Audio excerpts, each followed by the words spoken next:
So recording in batch for you, if you can't tell, same outfit, same spooky lighting from Tuesday. Again, busy week, so I'm just recording a bunch of these in batch to share with you. On Tuesday, the video that I posted was telling you that I thought that ideas were worthless and that it was execution that mattered.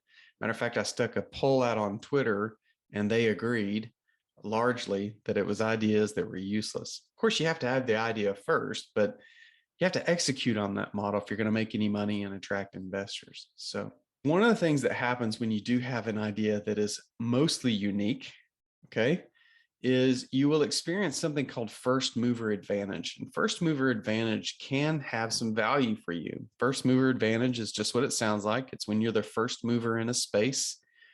Usually companies that are first mover can come into a space, quickly capture market share. That creates a barrier to entry for the other companies that are thinking about coming in, because then they have to fight for that market share. So the problem with the first mover advantage is it has disadvantages as well. And that one of the biggest disadvantages is the cost of educating the market. Hey, there are other things that cost, but it's the cost of educating the market as a first mover. So I'm going to use a personal example. So those of you who've watched my channel for a while would know that my very first startup was a business called Go Grab Lunch.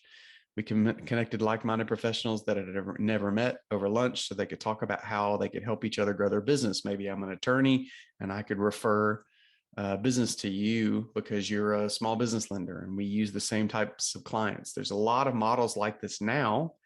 But back in 2010, when we did it, literally Go Grab Lunch was the first mover in that space. Well, it's not around anymore because we experienced the advantage of first mover advantage, but we also experienced the disadvantage, and that was educating the market. We ended up spending a lot of time, energy, and money trying to convince the market why they should sit down and have lunch or coffee with a random business professional that they had never met before. A lot of back then, social media was gaining popularity, and a lot of people thought that the only way they needed to network was online. Certainly you can do that. I still believe to this day, and obviously there's other companies, again, as I say, that are doing this now, agree that the best way to build relationships, at least locally, is at least to get in person at some point in your relationship, your professional relationship.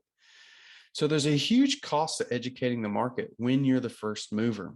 So one of the things you should plan for in your business model is a much larger marketing and advertising spend than, say, someone who's entering a market as a follower. We call these followers in fancy MBA programs. They're followers. They come in after first movers, and they don't have that huge lift to educate the market on why the service matters in the first place. What I'm saying is, with a first mover, a lot of times the problem that you're solving is not widely known to a large enough market to validate the business model. So being first mover has an advantage. It also has disadvantages. Now, there's other things that come with first mover advantage. If you're building a product, it's going to take you longer to prototype that and to get your first bit of product created. So you're going to have higher material costs.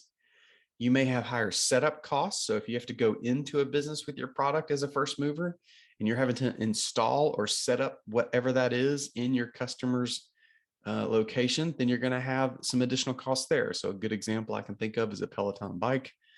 When they come, the first ones that they were trying to sort of put together at people's locations probably took the installers longer. And so there was additional setup costs to that.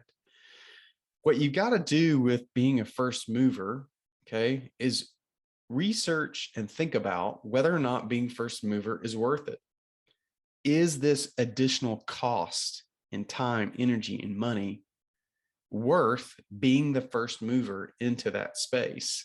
Or is it better to be a follower, as I talked about, in a space? Maybe let another first mover, maybe a larger corporation with deeper pockets, be first mover into that space, but then you come along behind them, change the business model, improve upon what they've done, okay, and take advantage of those types of things. There are a lot of companies who have been followers into marketplaces, into spaces, into industries, and they have done really, really well. I'll give you one more example. Apple was one of those. IBM was the big dog of the time when it came to computers, but Apple benefited from IBM spending all that time and energy and money educating on the market why computers were going to be used for personal use. Apple came in with a better designed product by Steve Wozniak. I'm actually reading about that right now in a book called Founders at Work, if you want to check that out, by Jennifer Livingston. Apple sort of came in, Wozniak developed a better personal computer that took less chips, so therefore they had less cost in it. And they were able to go in and use that. And at the time, the Apple II became the best-selling personal computer on the marketplace. They were not the first mover in personal computers. They weren't too far behind them, but they were not the first movers. So again, first mover has lots of advantages. That's why ideas are difficult to pull off, because it also has lots of disadvantages that other companies aren't going to experience. You just have to decide, can you execute on your model enough to make first mover advantage worth it? Or is it better to be a follower? Till next time, hope that information helps. Hope you find your voice. Have a good day.